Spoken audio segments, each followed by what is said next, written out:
This is CGTN, China Global Television Network.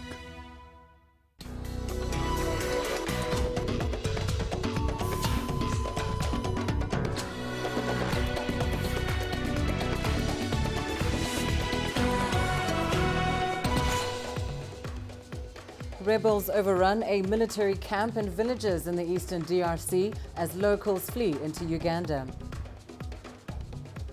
Sudan's top military generals vow to stay committed to the transition as protests persist.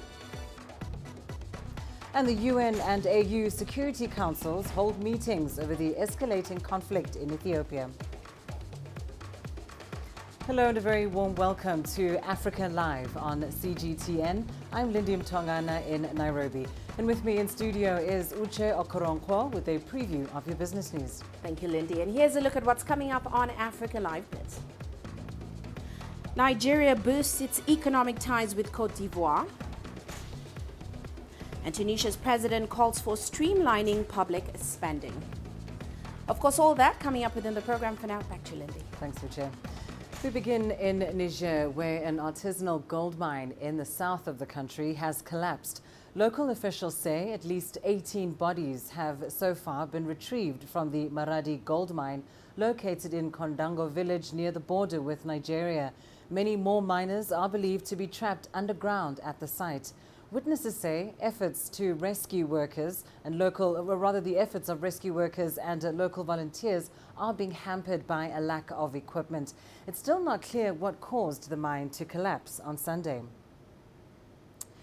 Now, fighters of a rebel group known as M23 have attacked and overrun a military camp in the Eastern Democratic Republic of Congo. The attack happened on Sunday night in the village of Chanzu in North Kivu province. Dozens of Congolese soldiers are reported to have fled the area. CGTN's Chris Ochamringa has more from Kinshasa. A Congolese army officer says they were outnumbered by the M23 rebels and forced to beat a hasty retreat on Sunday night.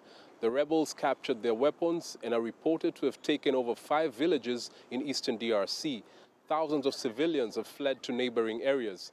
The rebel group, led by Sultani Makenga, accuses the DRC government of failing to implement an agreement they signed with former President Joseph Kabila after they agreed to end the rebellion in 2013. Part of the agreement included the reintegration of their fighters into the Congolese army. The rebel movement is largely composed of ethnic Tutsi rebels who were incorporated into the Congolese army in 2009 under a peace deal. In 2012, their leaders accused the DRC government of failing to honor the deal and started a rebellion. They took control of the eastern city of Goma and forced more than 140,000 people to flee their homes. But a joint force of UN and DRC government troops drove them out of their strongholds in 2013. The M23's latest attack in North Kivu province has happened despite a state of siege that the DRC government declared in May this year to end attacks against civilians. Chris Ochamringa, CGTN, Kinshasa, Democratic Republic of Congo. Now, many of those fleeing the M23 rebel attacks in the eastern DRC are crossing into neighboring Uganda. It is feared that the latest attacks on Sunday night could cause a political and humanitarian crisis. Leon Senyange has more. Hundreds of civilians are said to have fled their homes after the rebel movement attacked and took positions in the Shanzu Hills in the eastern DRC. The area has several military facilities belonging to the Congolese army. It has not yet been confirmed exactly how many civilians have fled. However, the Uganda Red Cross says the numbers are swelling at the Bunagana border post in Kisoro, southwestern Uganda. The NGO warns that it will struggle to provide basic amenities. Kisoro is among those districts that are already also experiencing disasters related to heavy rainfall. So now if we bring in population movement or an influx like this, it becomes now a bigger responsibility on our end. And in terms of getting the finances to be able to respond and meet the needs of these people, it has an implication, definitely. Fighting between M23 rebels and the DRC forces back in 2012 displaced more than 140,000 people, exacerbating the already existing humanitarian crisis in Uganda. There are fears that the latest attack could further destabilize the DRC and provoke a regional crisis. Leon Senyange, CGTN, Kampala, Uganda. Well, let's now go to Sudan, where the Transitional Military Council has reaffirmed that it is committed to a democratic transfer of power. The country's military seized power 2 weeks ago and dissolved the transitional government. Nationwide anti-military protests have taken place since, with at least 14 demonstrators killed. This according to the Independent Central Committee of Sudanese Doctors. The army has denied responsibility for the deaths of protesters and stressed that it remains focused on upholding the transition and overseeing elections in 2023. The takeover has drawn international criticism, with the Arab League, United Nations and African Union all expressing concern over the developments in Sudan. Now, in our exclusive interview in Khartoum today, Brigadier General Al-Tahir Abu Hajjah, who is the media advisor of Sudan's Army Chief, General Abdel Fattah al-Burhan, addressed the political fallout in the country. These structures should be formed a long time ago, since the birth of the partnership with civilians due to the constitutional draft. But few political parties were controlling, and it led to this crisis. One or the issues that paved the way for this crisis is the negligence of judiciary institutions like the public prosecution and judiciary structures. The few parties in charge were focusing on serving parties' agendas and neglected the formation of the judiciary institutions after October 25th procedures that aimed to correct the path. It was a priority to feel the importance of building those institutions and structures, as it is vital to achieve the smooth transition and justice. We are late as we want to take things easier to avoid the issues of the past. Our main goal is to achieve the national consensus. Alongside with the wide national participation, this transition can't be held on fragile backbones or a seizure of few political parties. It needs a solid base. We are slowing down as we are studying all of the initiatives and proposals to have a correct and a good vision. وإنما يجب أن يكون على قاعدة صلبة وكما ذكرت لك. We have accepted all the internal and the external mediation initiatives. We've studied it to make coincidence with Sudanese people interests and aspirations, and it shall lead the correction path we made to fulfill December Revolution's goals, represented in freedom, peace and equality. لا أستطيع أن أجزم لك ماذا سيحدث. I can't predict it or know what shall happen, but all I can say is that the connection between General Burhan and Hamdok has never stopped till this moment. We wish this connection will result in positive outcomes, go with Sudanese people's interests.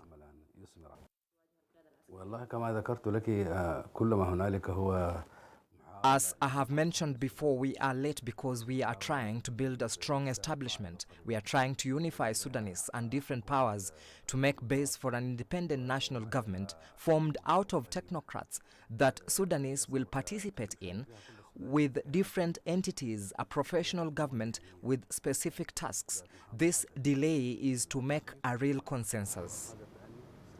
Meanwhile, the UN Security Council is meeting today to discuss the escalating conflict in Ethiopia.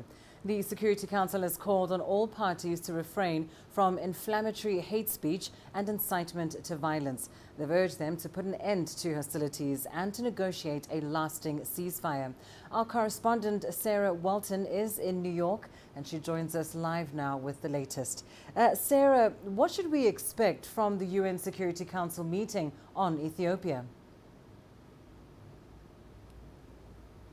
Well, this meeting was meant to be held on Friday. You remember I spoke to you then. We spoke about what we could expect from the meeting, but what ended up happening is that negotiations between the members of the Security Council on a joint statement regarding Ethiopia took so long that they ended up having to push this meeting back to today. They did eventually release that joint statement condemning the fighting in Ethiopia, calling for a lasting ceasefire. That came out late on Friday afternoon. So We have this briefing today, and this will be a chance for the members of the Security Council to really get up to speed on what exactly the situation is now on the ground, particularly in northern Ethiopia. We're expecting them to get a briefing from the Assistant Secretary General for Africa, that's Martha Ama-Akia-Pobi, and also a representative of the African Union. Part of this meeting is going to be held publicly. We'll be able to watch that and see what happens, but then it will go into closed consultations, and that is where there will be a debate between the members of the Security Council about what, if any, steps they can take next. And of course, Sarah, as you mentioned, the UN Security Council has spoken before, warning each side to exercise restraint in this conflict. We've heard similar comments coming from the Secretary General himself. How do you see this formal briefing, this formal meeting on the conflict adding to the weight of these warnings? Well, look, the Security Council is the most powerful arm of the United Nations. It can enact sanctions, it can authorise military action. I don't think that's what we're going to get following this meeting. But, you know, the Security Council is at its most powerful and influential when there is consensus among the members. The Security Council is notoriously divided, finds it hard to come to agreement on lots of different issues. But we saw on Friday, with the release of that joint statement, that there is agreement here on the issues of what is going on in Ethiopia. And so, as a body, the Security Council, but also the individual members, so the United States, China, the UK, what they're going to be doing is putting pressure on all the parties involved in the fighting in Ethiopia to come to the table, to start negotiations with the aim of reaching a ceasefire, also to allow humanitarian access into Tigray particularly. They'll also be giving support to other organisations that have influence in Ethiopia, particularly the African Union. So while on the face of it we may not see a lot of open action from the Security Council, there will be things going on behind the scenes diplomatically. Indeed. Well, thank you so much for that. Sarah Walton reporting live there from New York. Now, in Addis Ababa, the African Union Peace and Security Council is also set to issue a communique, this after an emergency session on Monday. It was prompted by recent changes in the context of the conflict in Ethiopia. These meetings come a day after thousands of Ethiopians gathered in the capital, Addis Ababa, on Sunday in support of the government. Right, now continuing with our coverage of Ethiopia, let's take a look at what life is like under the state of emergency. Certainly some reports suggest that life appears to be normal in the streets of Addis Ababa, with people continuing their daily lives. But last week, Tuesday, authorities declared a nationwide state of emergency amid fears the TPLF were closing in on the capital. The United States and a few other nations have advised their citizens to leave Ethiopia as soon as possible. So how is life in general in the Ethiopian capital? Here's CGTN's Girum Chala with more. It's been days since Ethiopia began a 6-month state of emergency. After TPLF force threatened to march into the Ethiopian capital, the government said it's necessary to use martial law to secure the nation. Everything is normal. There is no actual security threat here, and the security personnel are going through their activities and trying to safeguard all the people in the city as well. This is Helen Teferi. She is one of the many street-side coffee vendors in town. She told me this business supports her and her 2 kids. I asked Helen what is different since the declaration of the state of emergency. Honestly speaking, there's nothing that has changed here. I'm doing my job just like any other day. I come out of my home early in the morning as usual and leave at night from here. Nothing that bothers me in the middle. Others also told us almost similar stories. There's absolutely nothing different. For instance, I come to the university every day in the morning, and I also study at the Commerce College in the extension program. I'm doing all activities as usual. What is being said in the Western media is a total lie. Around the capital, life seems to be continuing smoothly, with people handling their daily lives with no problem. Different economic activities too are operating well. Still, there is a heavy police presence in the city, especially at night. Random security checks can also be seen here and there. Countries like the United States have continued urging their citizens to leave Ethiopia as soon as possible. The government says their fear has no tangible reason. The security personnel from all aspects of the country has been doing a very great job trying to eradicate any threat that can come over with the diplomatic community and in general with the city as well. So we just want to convey our message as Addis Ababa is a very safe place for anyone who wants to be here. In Ethiopia, many people like Helen hope for peace and a non-military way of resolving the ongoing war in the north. Peace, love, that is what we need. We hope to see the country where we do not hear the story of war. I have faith that this will be the case sooner than later. You see, we need peace so we can raise our children in a better environment. I told you there is nothing unusual that is particularly happening here, but we know there is war in the north. So we hope for peace. I pray God to deliver an all-rounded peace to my country. After repetitive attempts to broker peace, the African Union seems to be succeeding in engaging the warring parties. We've heard AU Special Envoy to the Eastern Africa region and former Nigerian President Olusegun Obasanjo has met top Ethiopian authorities and leaders of the rebel group. Group Jala CGTN, Addis Ababa, Ethiopia. Well, since fighting broke out in Ethiopia's Tigray region in November last year, the conflict has spread, forcing regions to take sides. What sparked it and who's involved? Here's CGTN's Robert Nagila with a timeline of events. In November 2020, Ethiopia's Prime Minister Abiy Ahmed ordered a military offensive in the Tigray region. The offensive, Abiy said, was in response to an attack on an Ethiopian military base by the Tigray People's Liberation Front. But even before the offensive, underlying tensions had been simmering. A month earlier, in September, Tigray's regional administration defied the government and held elections. The government had postponed the elections, citing the COVID-19 pandemic. Fast forward to November 28, 2020. Prime Minister Abiy announced the capture of Mekele, Tigray's capital. After 5 months of fighting, on May 1st, 2021, the Ethiopian parliament designated the TPLF a terrorist organization. However, a month later, in June 2021, the TPLF recaptured Mekele. A unilateral ceasefire declared by the government was snubbed by the TPLF. The rebels advanced into Amhara and Afar regions, they say, to force the government to lift a blockade of Tigray. But at the end of October 2021, the TPLF announced the capture of the towns of Dese and Kombolocha in Amhara, about 380 kilometers from the capital, Addis Ababa. Early this month, the government declared a state of emergency and urged citizens to arm themselves to defend the capital.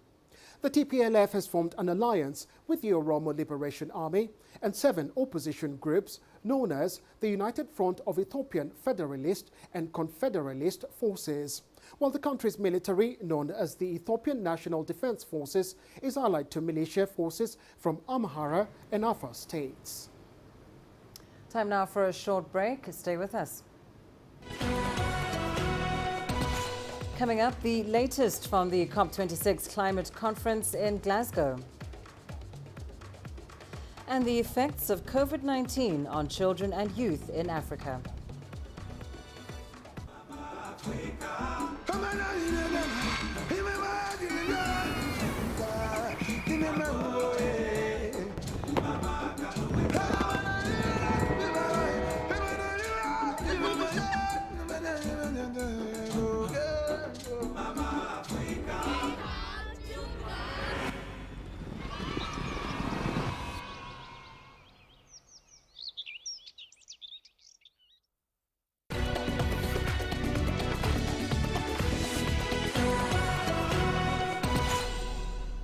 The second week of discussions has begun at the UN Climate Summit in Glasgow, Scotland. Our correspondent Naveed Jabakal reports on the day's highlights. The Global Climate Change Summit has entered its second week, and after a quiet Sunday, it's back to business at COP26. The world leaders have gone, but thousands of delegates are still working out finer details in the hope of securing an agreement for the planet's future. But experts are warning the impact of global warming is already hitting some harder than others. I mean, climate change unfortunately has progressed so much that the impacts are being felt today, every day, everywhere basically. But the developing countries in particular, the poorest and most vulnerable people there, face these impacts very immediately and are already suffering from that.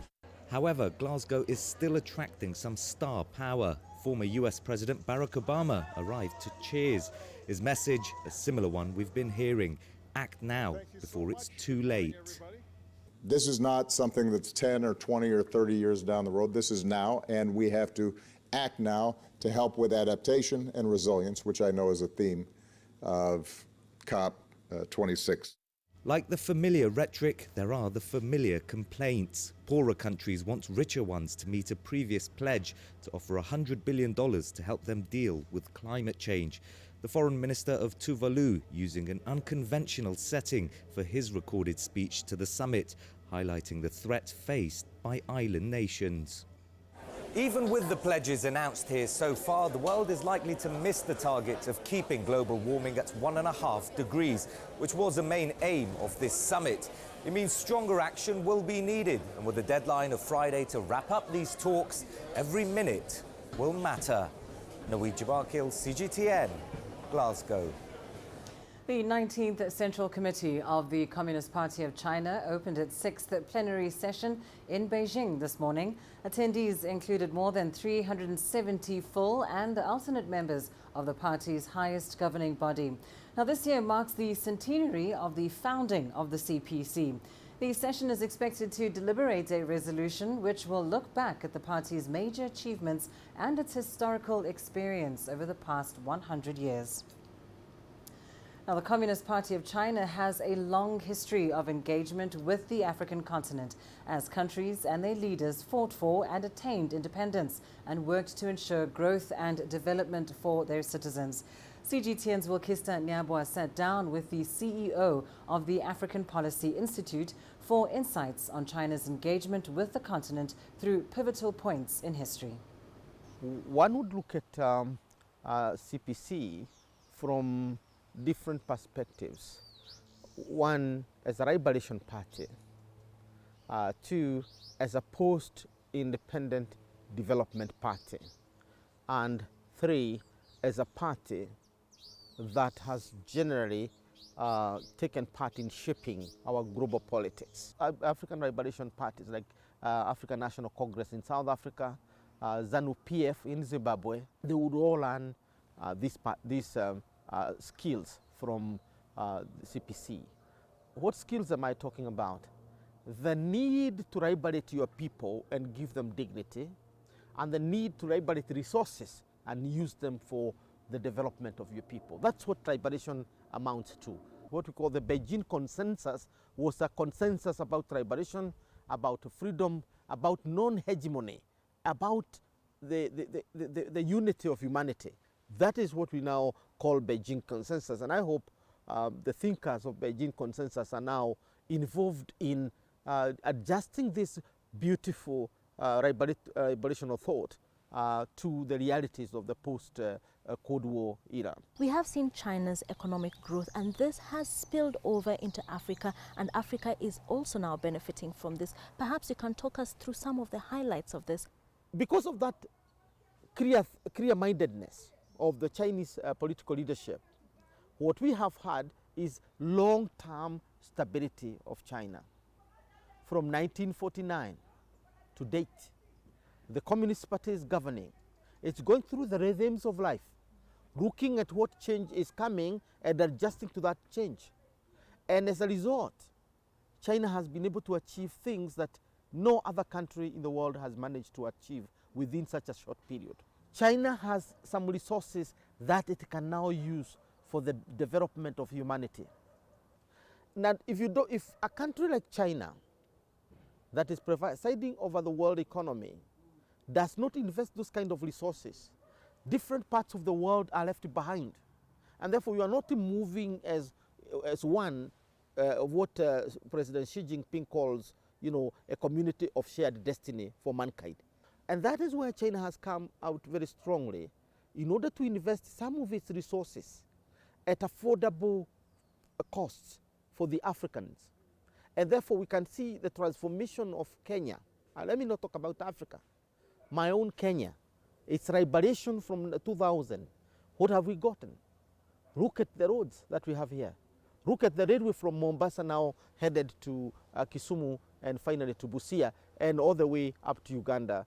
And the Forum for China-Africa Cooperation has provided that think tank at the highest level possible, and with the segmentation where elites like myself, or the scholars and intellectuals are also involved in terms of giving ideas and thoughts about how the China-Africa cooperation must be structured.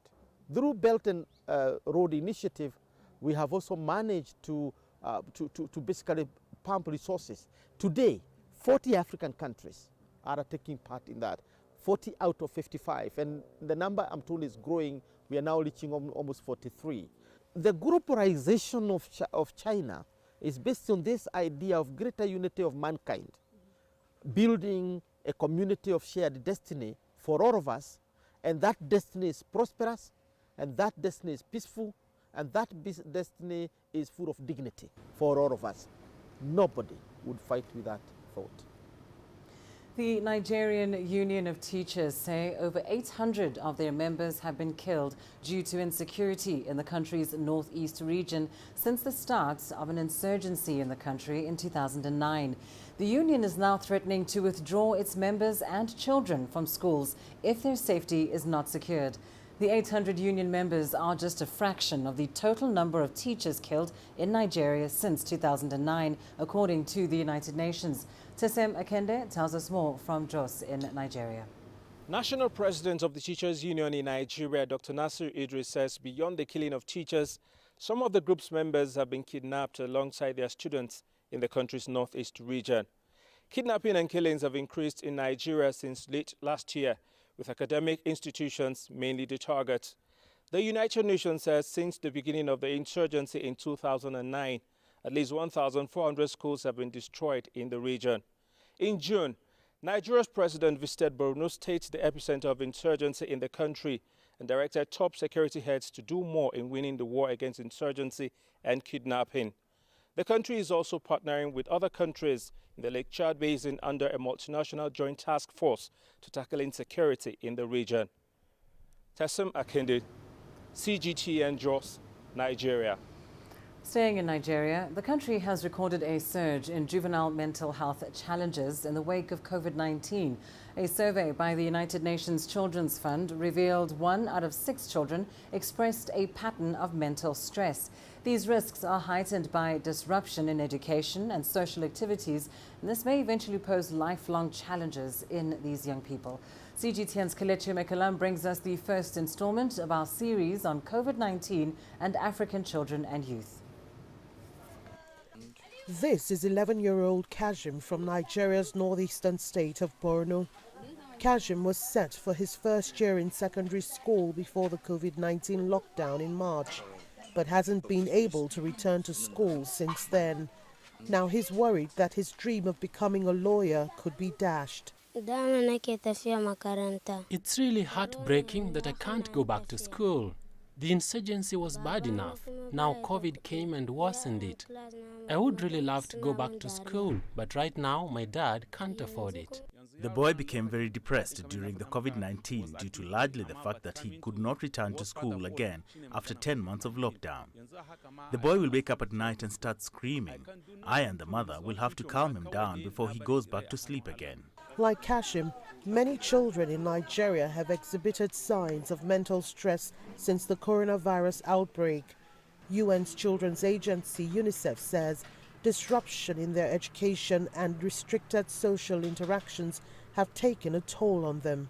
We see that here in the Northeast, when we do a survey of children aged 15 to 24, that 1 out of 6 of these children have expressed fear, anxiety, withdrawal, depression, anger, So these are a gamut of different reaction and experience that are being felt by young children and adolescents here in the northeast of Nigeria.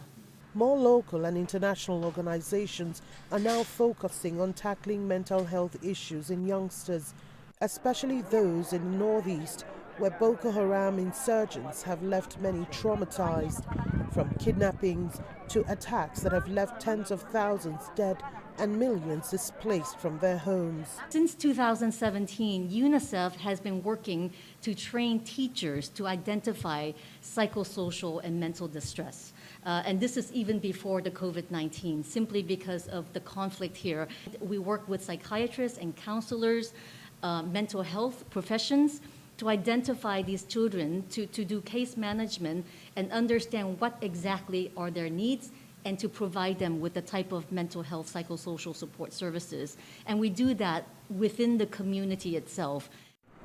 According to the National Association of Psychiatrists, Nigeria has about 250 psychiatrists to tend to its 200 million strong population. And the World Health Organization estimates that less than 10% of patients in need of psychiatric treatment have access to care. Experts say the impact could be damaging, and Nigeria would need to do so much more to ramp up support for children's mental well-being. Kelechi Emekalam, CGTN Maiduguri, Nigeria. And let's now go to Uche for your latest business news. Thanks, Lindy. And coming up on Africa Live Biz. Nigeria boosts its economic ties with Cote d'Ivoire. And Tunisia's president calls for streamlining in its public spending. Africa is the nexus of enterprise, and global business will tell you why it matters. From the mega investment projects to multi-billion-dollar mergers and acquisitions. Africa today collects, just in terms of revenues from taxes alone, $545 billion a year. If you take 10% of that and you devote it to the energy sector, problem solved. All this on Global Business, weekdays at this time on CGTN.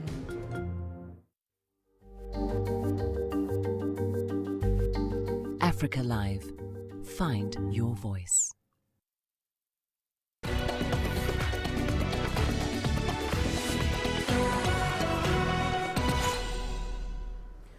Well, let's start off with Nigeria. The country is working on beefing up economic ties with Cote d'Ivoire in an effort to create jobs for youth in both nations. Now, this comes after the second edition of the Nigeria-Cote d'Ivoire Binational Commission meeting, which was held at the weekend in Abidjan, the Ivorian capital. Here's CGTN's Tessem Akende reporting.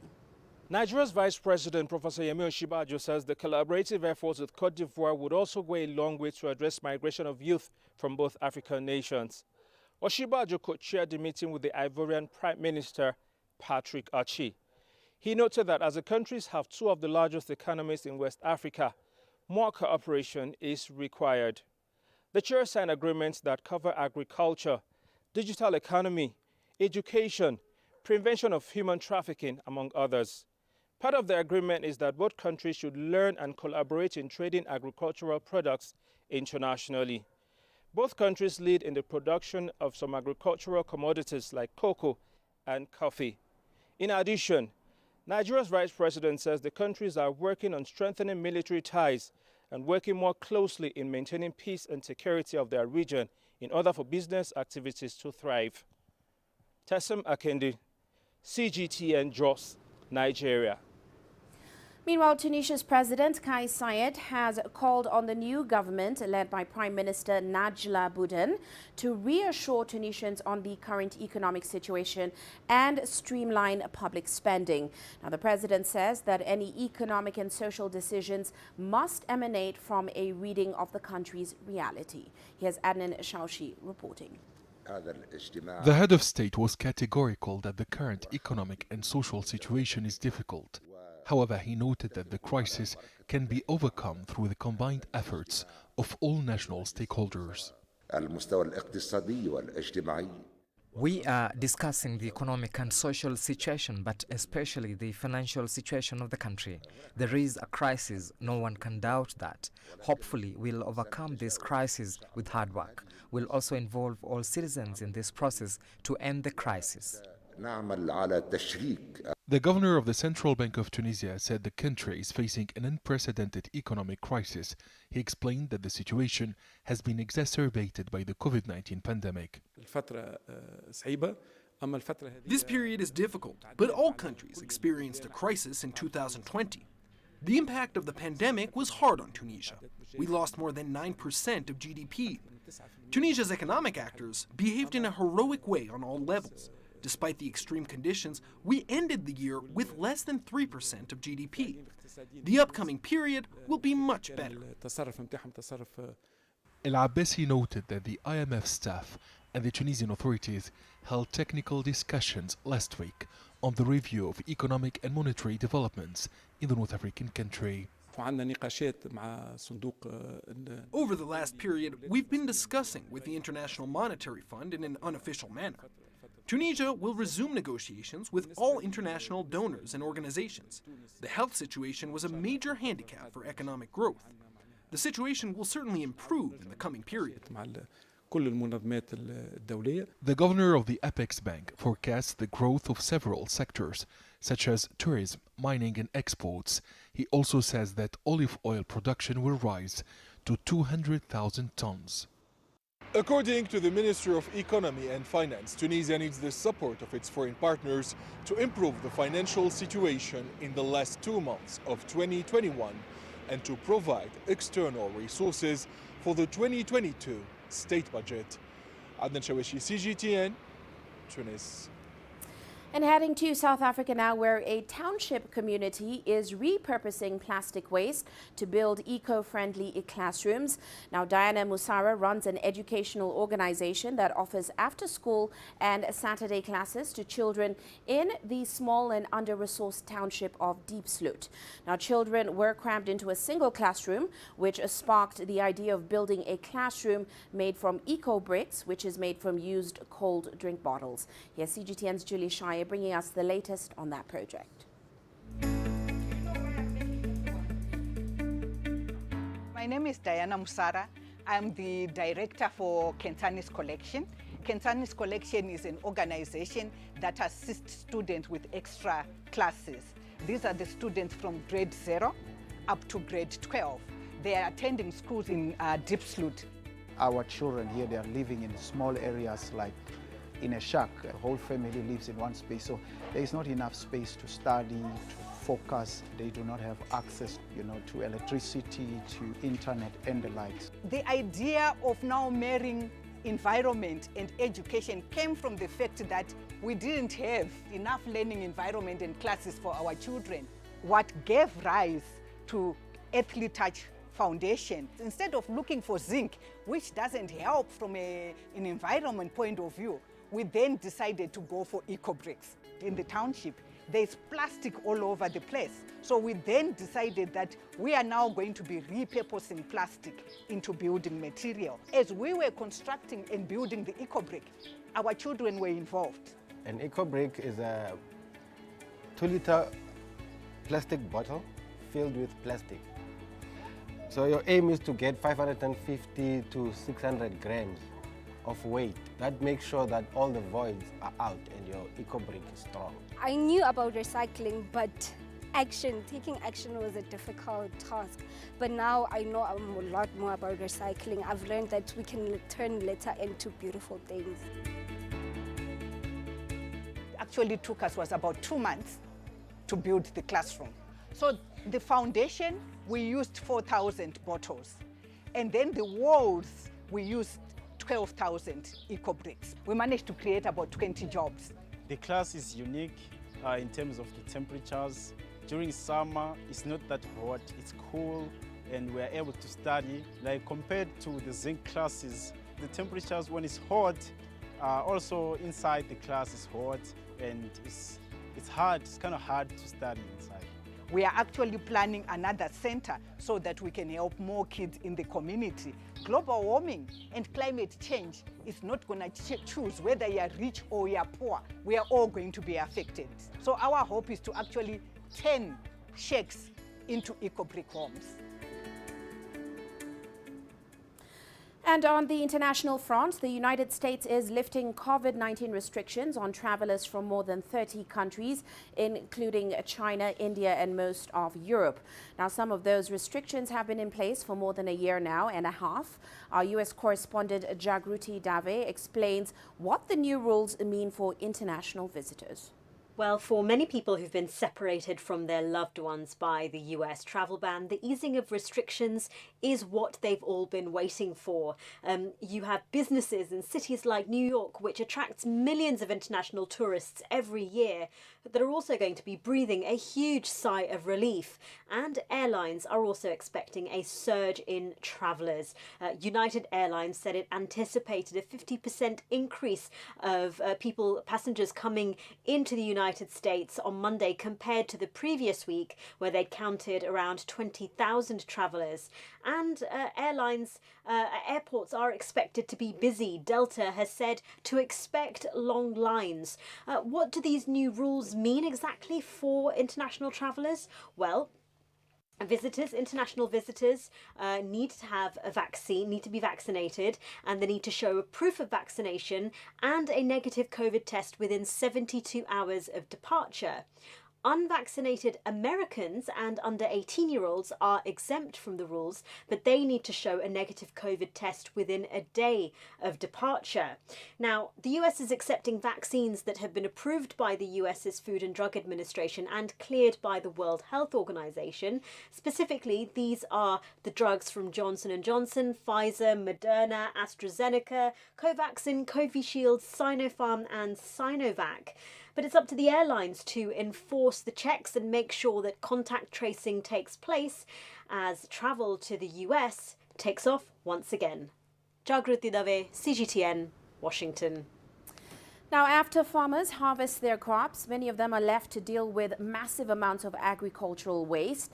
Well, in China, burning has traditionally been used to dispose of that waste, but now more farmers are turning to recycling.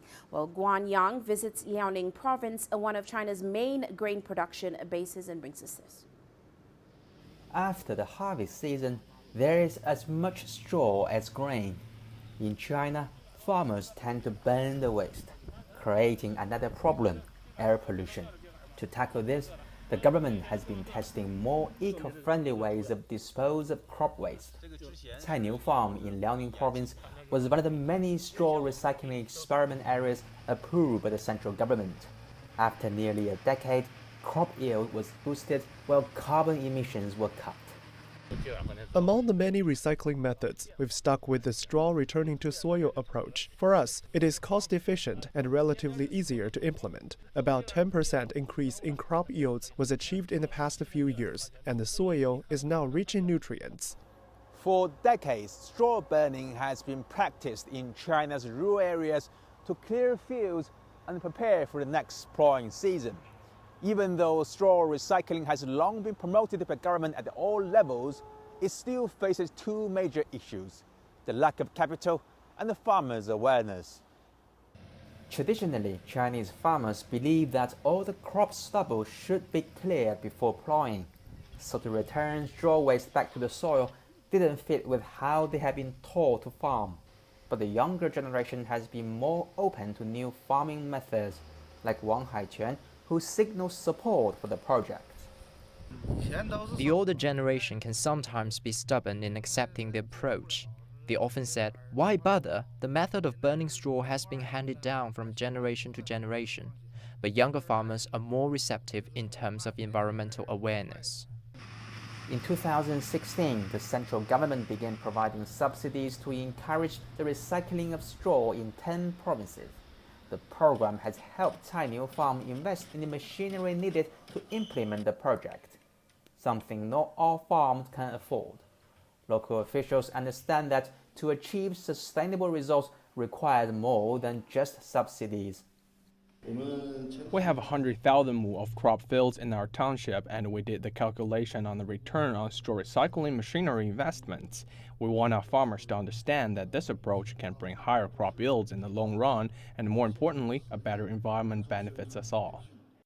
As the UN climate conference continues this week, many countries are agreeing to significant commitments in the coming decade to avoid catastrophic global warming.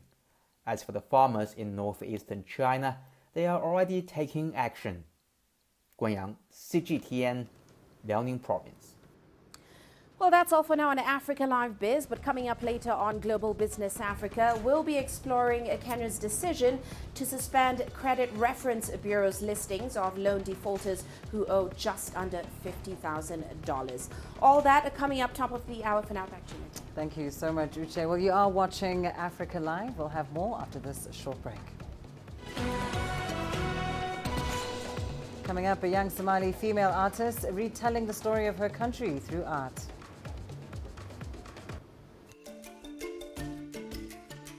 Africa Live. Find your voice.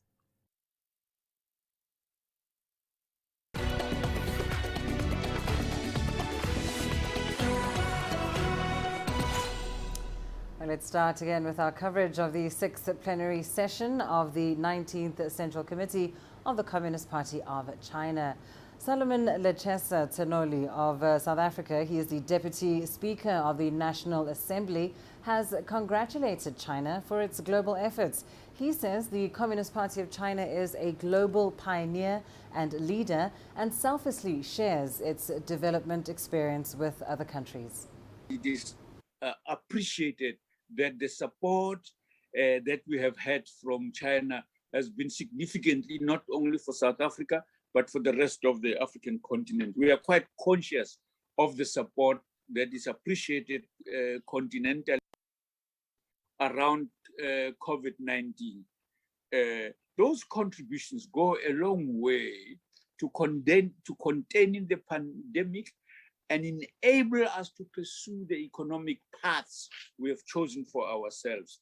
That material contribution is supporting and stepping into the gap that exists because of the unequal nature in global relations. It is absolutely key that in doing this work, China, given its size and its capacity, provides support to us in South Africa and in the rest of the continent in a manner that enables us to pursue an appropriate lifting of our countries and their economic prospects, which they can't do. A young woman in Somalia is retelling her country's history of conflict through art. Sana Ashraf Sharif is determined to change the global perception of the Horn of Africa nation and champion for peace through her paintbrush. CGTN's Joy Kiruki Juma tells us her story. 21-year-old Sana Ashraf Sharif is coming home from university. The stairs up her uncle's battered old building depicts decades of conflict in the Horn of Africa nation. By day, Sharif mostly undertakes her coursework in engineering. In the evening, she delves into her childhood passion of painting. But it was only in 2016 that Sharif discovered the power of art. In 2016, me and 10 other youth artists were taken to the Presidential Palace for a 2-week training on arts. It was during this training that I painted a picture of 2 people holding hands, which was symbolic of how we need each other. It cautioned against discrimination and encouraged integration. The work was presented in districts and it was amazing. It was later used as a tool to raise awareness. It was then that I realized I could use my work to help people and raise awareness. Sharif is determined to challenge stereotypes. She also wants to write her name alongside renowned artists in her country, who all happen to be men. I want to communicate to people outside Somalia and show them what Somalia actually is. Today, when you Google Somalia, you are likely to see images of malnourished children and other bad images. We have beautiful places, nice kids and green places. There's an obligation for us to show people about them. I want to show the beauty of Somalia. I also want to play a role in restoring peace. We have been through a conflict. Memories of explosions, blood and horror are still fresh in our minds today. Art is a beautiful thing to look at. I also want to raise awareness since it is a weapon that can be used to communicate to all. Despite Sharif's interest in rewriting Somalia's history after many years of conflict, she dreams in the midst of many existing obstacles. Joy Kirukijua, CGTN. Your sports news coming up next. Sporting events gradually return to Tanzania after COVID-19 disruptions.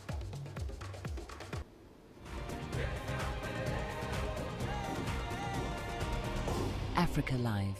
Find your voice.